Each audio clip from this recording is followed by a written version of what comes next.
బట్టతలతో బాధపడుతున్నారా? ఆధునితనమైన పద్ధతిలో hair transplantation చేయబడును. Face clinic Hyderabad. నమస్తే, నేను Keshav. Welcome to Suman TV.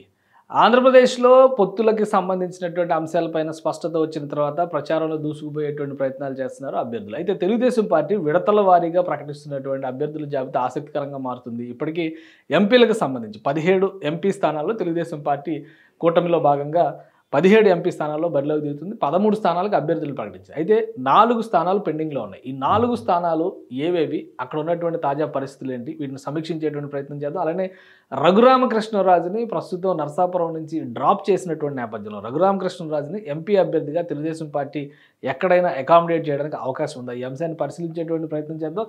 Telugu Desam party 17 నియోజకవర్గాల్లో అభ్యర్థులను ప్రకటించింది. కేవలం 4 నియోజకవర్గాల్లో మాత్రమే పెండింగ్ లిస్టులో ఉన్నటువంటి పరిస్థితి. ఇది తెలుగుదేశం పార్టీకి సంబంధించినటువంటి పెండింగ్ జాబితా.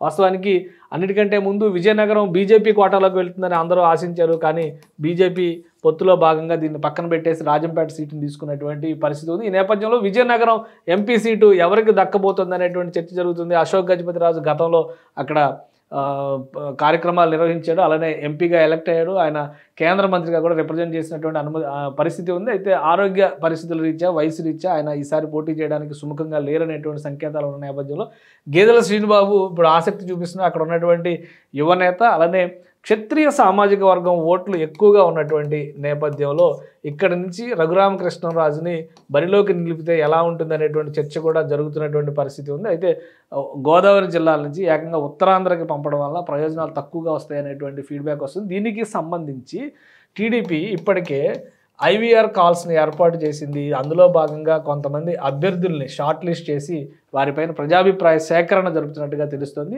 ఈ ప్రజాభిప్రాయ సేకరణలో కనుక స్పష్టత వస్తే వారికి టికెట్ అనౌన్స్ చేసేటువంటి అవకాశాలు కనిపిస్తున్నాయి. వీళ్ళు కాకుండా ఐవీఆర్ఎస్ కాల్స్లో మరొక 3 పేర్లు కూడా ప్రముఖంగా వినిపిస్తున్నాయి.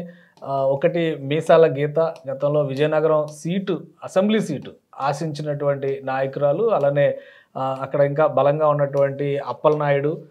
రైట్, ఈ పేర్లను కూడా పరిశీలిస్తున్నట్టుగా తెలుస్తుంది. మీసాల గీత గతంలో విజయనగరం సీటు ఆశించి భంగపడ్డారు. ఇక ఎచ్చెర్ల సీటు కావాలని కోరుకున్నటువంటి అప్పలనాయుడు కానీ, కంది చంద్రశేఖర్ వంటి నాయకుడు కానీ, వీళ్ళ అభ్యర్థిత్వాలపైన కూడా ప్రజాభిప్రాయ సేకరణ జరుగుతున్నారు. ఇవన్నీ కూడా విజయనగరం లోక్సభ సీటుకి సంబంధించి పెండింగ్లో ఉన్నటువంటి అంశాలు. అశోక్ గజపతిరాజు పూర్తిగా రేస్ నుంచి తప్పుకున్నటువంటి నేపథ్యంలో ఈ ఆప్షన్స్ అన్నింటినీ కూడా చూస్తున్నారు. అలాగే కళా వెంకట్రావు పేరు కూడా ఎక్కువగా వినిపిస్తున్నటువంటి పరిస్థితి ఉంది. ఫైనల్గా ఎవరిని డిసైడ్ చేస్తారు అనేది చూడాలి. ఇప్పుడు ఎక్కువ మంది చేస్తున్నటువంటి వాదన ఇక్కడ క్షత్రియ సామాజిక వర్గం నేపథ్యంలో రఘురామకృష్ణరాజుకి అవకాశం ఇస్తే ఎలా ఉంటుంది అనేటువంటి ప్రతిపాదన కూడా ఒకటి చేశారు. అయితే అది అంత ఫ్రూట్ఫుల్ నిర్ణయం కాకపోవచ్చు అనేటువంటి అభిప్రాయాన్ని అధిష్టానం తెలియజేసినట్టుగా తెలుస్తుంది. ఈ నేపథ్యంలోనే ఈ అభిప్రాయ సేకరణ మరొకసారి ఈ ఐవీఆర్ కాల్ సర్వేస్ అవన్నీ కూడా మొదలు పెడుతున్నటువంటి పరిస్థితి ఉంది. సో ఇది విజయనగరం సీటుకు సంబంధించినటువంటి సినారియో. ఇక ఒంగోలు పార్లమెంటు కూడా పెండింగ్లో ఉన్నటువంటి స్థానం. అయితే ఇందులో పెద్ద డిస్కషన్ చేయడానికి ఏం లేదు. ఎందుకంటే మాగుంట శ్రీనివాసులు రెడ్డి ఇక్కడ మాగుంట ఫ్యామిలీ నుంచి చూస్తే కనుక ఆ ఫ్యామిలీకి పట్టున్నటువంటి నియోజకవర్గంగా మనం దీన్ని చెప్పాల్సి ఉంటుంది. శ్రీనివాసులు రెడ్డి ఆల్రెడీ అక్కడ సిట్టింగ్ ఎంపీగా ఉన్నటువంటి వ్యక్తి. ఆయన కుమారుడు రాఘవరెడ్డికి టికెట్ ఇవ్వాలని కోరుతున్నారు. అయితే అధిష్టానం కొంచెం ఇప్పుడు ఈ ఢిల్లీ లిక్కర్ స్కామ్, ఈ ఇష్యూస్ అని నడుస్తున్నటువంటి నేపథ్యంలో శ్రీనివాసులు రెడ్డినే మరోసారి బరిలో దిగాలని విజ్ఞప్తి చేసినట్టుగా తెలుస్తుంది. సో ఇద్దరిలో ఎవరో ఒకరు వాళ్ళ ఫ్యామిలీకే ఈ టికెట్ కేటాయించేటువంటి అవకాశాలు స్పష్టంగా కనిపిస్తున్నాయి. ఇక కడప పార్లమెంటు స్థానము, రాయలసీమలో అనంతపురం పార్లమెంటు స్థానం, ఈ రెండింటిపైన కూడా పెండింగ్లో పెట్టినటువంటి లిస్టులో ఉన్నటువంటి ఎంపీ సీట్లు ఇవి. తెలుగుదేశం పార్టీ కోటాలోకి వచ్చేటువంటి సీట్లు. కడప సీటు విషయంలో ఒక ఆసక్తికరమైనటువంటి పరిస్థితి. ముందుగానే శ్రీనివాసులు రెడ్డి ఈయనకి ఎంపీ టికెట్ కేటాయిస్తాం అనేటువంటి ప్రకటన గతంలోనే చంద్రబాబు నాయుడు ర్యాలీల సమయంలోనే చేసినటువంటి పరిస్థితి ఉంది. ఇప్పుడు తాజాగా పొత్తుల నేపథ్యం, ఈక్వేషన్స్ అన్నీ చూసిన తర్వాత ఎటువంటి పరిణామాలు జరగవచ్చు, కడప ఎంపీ సీటు పైన ముఖ్యంగా అవతల నుంచి వైఎస్ షర్మిల పోటీ చేయొచ్చు, సునీత పోటీ చేయొచ్చు, ఈ ప్రచారాలన్నీ జరుగుతున్నటువంటి నేపథ్యంలో ఈ సీటు పెండింగ్లో పెట్టారు. అయితే ఐవీఆర్ సర్వేలు ఇక్కడ కూడా జరుగుతున్నాయి. శ్రీనివాసులు రెడ్డితో పాటు మరి కొంతమంది నాయకులకి సంబంధించినటువంటి చర్చ అక్కడ జరుగుతున్నటువంటి పరిస్థితి ఉంది.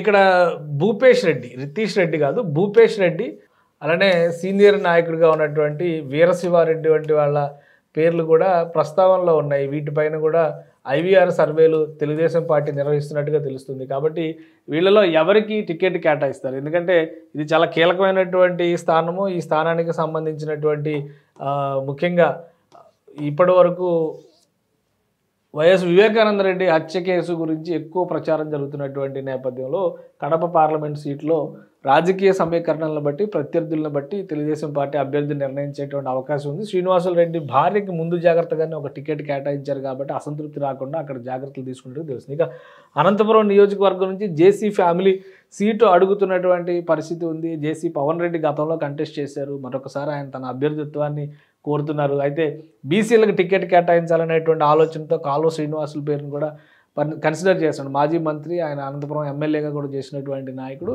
సో ఆయన కూడా ఆ సీటు ఆశిస్తున్నటువంటి పరిస్థితి ఉంది. ఫైనల్గా ఎవరిని డిసైడ్ చేస్తారు? మొత్తంగా ఈ 4 నియోజకవర్గాల పరిధిని బట్టి చూస్తే కనుక రఘురామకృష్ణరాజుకి సంబంధించి ఎక్కడా కూడా అకామిడేట్ చేసేటువంటి వాతావరణం కనిపించడం లేదు. కాబట్టి తెలుగుదేశం పార్టీ రఘురామకృష్ణరాజుని అసెంబ్లీకి పంపించే ఛాన్సెస్ ఉన్నాయి. ఎందుకంటే చంద్రబాబుతో కలిసి ప్రయాణం చేస్తాననేటువంటి ప్రకటన ఆయన చేయడము, తెలుగుదేశం పార్టీలో జాయిన్ అవ్వడము, ఇవన్నీ కూడా వీటన్నిటికీ కూడా కార్యాచరణ సిద్ధం చేసుకున్నటువంటి నేపథ్యంలో పశ్చిమ గోదావరి జిల్లాలోనే ఏదైనా ఒక నియోజకవర్గం నుంచి ఆయనని ఇప్పటికే టికెట్లన్నీ అనౌన్స్ చేశారు వాస్తవానికి పశ్చిమ గోదావరి జిల్లాకి సంబంధించి. అయితే పశ్చిమ గోదావరి జిల్లాలో ఉన్నటువంటి సీట్లలో ఎక్కడి నుంచైనా ఆయనకు ఉన్నటువంటి ఆప్షన్స్ని చూడాలి అనేటువంటి ప్రయత్నం చేస్తున్నట్టుగా తెలుస్తుంది. ఒకసారి పశ్చిమ గోదావరి జిల్లా పరిస్థితిని కూడా మనం పరిశీలించేటువంటి ప్రయత్నం చేద్దాం. రైట్, ఉమ్మడి పశ్చిమ గోదావరి జిల్లా పరిధి, ఇప్పుడు ప్రస్తుతం ఉన్నటువంటి పశ్చిమ గోదావరి జిల్లా పరిధి అంటే నరసాపురం లోక్సభ స్థానం పరిధిలోనే మనం చూడాల్సి ఉంటుంది. నరసాపురం లోక్సభ స్థానం పరిధిలో ఉన్నటువంటి నియోజకవర్గాల పరిస్థితి ఇది. ఆల్రెడీ ఇక్కడ టికెట్ల అనౌన్స్మెంట్ అంతా అన్ని నియోజకవర్గాలకు సంబంధించి కూడా పూర్తి అయిపోయినట్టుగానే మనం అర్థం చేసుకోవాలి. ఎందుకంటే రఘురామకృష్ణరాజుని ఇక్కడ అకామిడేట్ చేయడానికి వాస్తవానికి ఆయన పోటీ చేస్తారు ఇక్కడ అనేటువంటి ఆలోచన చేశారు. ఇప్పుడు ఆయన అక్కడ లేరు కాబట్టి బీజేపీ కోటాలోకి వెళ్ళిపోయింది. అది శ్రీనివాస్ వర్మ ఇక్కడ నుంచి పోటీ చేస్తున్నారు కాబట్టి రఘురామకృష్ణరాజు స్థానాన్ని ఒకవేళ అసెంబ్లీ పరిధిలో చూస్తే కనుక ఆచండ ఆల్రెడీ పెద్దాని సత్యనారాయణకి టీడీపీ ఇచ్చేసింది. పాలకొల్లు సిట్టింగ్ నిమ్మల రామానాయుడు, ఉండి మంత్రి రామరాజుకి అనౌన్స్ చేశారు, తణుకు అరబిల్లి రాధాకృష్ణకి అనౌన్స్ చేశారు, నరసాపురం జనసేన కోటాలో బొమ్మిడి నాయకరు, భీమవరం జనసేన కోటాలో పులపర్తి రామాంజనేయులు, తాడేపల్లిగూడెం జనసేన కోటాలో బొలిశెట్టి శ్రీనివాస్ పోటీ చేస్తున్నారు. కాబట్టి ఇక్కడ కూడా అవకాశం లేదు. ఇప్పుడు ఎక్కువగా చర్చ జరుగుతున్నటువంటి ఉండి నియోజకవర్గానికి సంబంధించి మంతెన రామరాజు, వీళ్ళకి ఉన్నటువంటి బంధుత్వాల నేపథ్యంలో ఈ సీట్లో మంతెన రామరాజు సిట్టింగ్ ఎమ్మెల్యే, ప్రస్తుతం తెలుగుదేశం పార్టీ నుంచి ఆయన సిట్టింగ్ ఎమ్మెల్యే. అయితే ఆయనని పక్కన పెట్టడం ద్వారా ఈ స్థానాన్ని రఘురామకృష్ణరాజుకి కేటాయించే అవకాశం ఉంది అని దానికి తగ్గట్టుగా ఇద్దరి మధ్య కూడా రాయబారం జరుగుతున్నట్టుగా ఒక ప్రచారం జరుగుతుంది. సో ఒకవేళ ఇది క్లియర్ అయితే కనుక రఘురామకృష్ణరాజు ఉండి ఎమ్మెల్యేగా పోటీ చేసేటువంటి అవకాశాలు కనిపిస్తున్నాయి.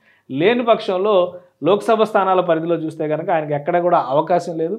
4 ఏళ్లుగా జగన్మోహన్ రెడ్డి మీద పోరాటం చేసినటువంటి నాయకుడిగా తనను తాను క్లెయిమ్ చేసుకున్నటువంటి రఘురామకృష్ణరాజు గవర్నమెంట్ వచ్చిన తర్వాత ఎటువంటి పాత్ర పోషిస్తారనేది అప్పుడు వేచి చూడాల్సినటువంటి పరిస్థితి. సో మొత్తంగా ఈక్వేషన్స్లో చూస్తే 4 ఎంపీ సీట్లని పెండింగ్లో పెట్టడానికి కొన్ని కారణాలు ఉన్నాయి. ప్రస్తుత తాజా పరిస్థితుల నేపథ్యంలో ఈ బదలాయింపులన్నీ కూడా జరుగుతాయి. మరొకసారి ప్రజాభిప్రాయ సేకరణను తెలుగుదేశం పార్టీ చేస్తున్నటువంటి పరిస్థితి, అభిప్రాయ సేకరణకి అనుగుణంగా అభ్యర్థుల ప్రకటన కూడా ఉంటుందని భావిస్తున్నారు. సుమన్ టీవీలో మీ పర్సనల్ అండ్ బిజినెస్ ప్రమోషన్స్ కోసం కింది నెంబర్కి కాంటాక్ట్ చేయండి.